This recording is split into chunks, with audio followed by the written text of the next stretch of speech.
Zoti Berisha, presidenti Donald Trump ka shtyr fuqinë e urdhrit ekzekutiv për gjendjen emergjencës në Ballkanin Perëndimor, ku përmenden edhe individët e korruptuar.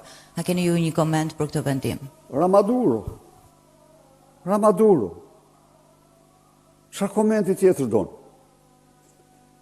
3 ditë para, kryeministri i Shqipërisë, nga media kryesore numër 1 e Shteteve të Bashkuara dhe e botës, u damkos Ramaduro. 3 javë më parë, një zyrtar i lartë i Departamentit të Drejtësisë solli këtu mesazhin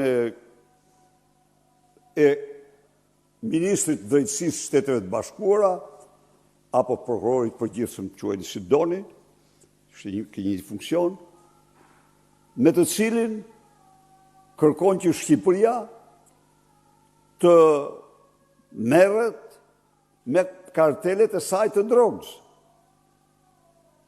Po për kë bien këto kampana? Më thuj mua. A është folë ndonjëherë për kartel droge në Shqipëri, kartele droge? Nuk është folë kur. A është cilësuar ndonjëherë Edi Rama Ramaduro? Unë kam cilësuar Noriega. Po Noriega në kanë harruar njerëzit tani.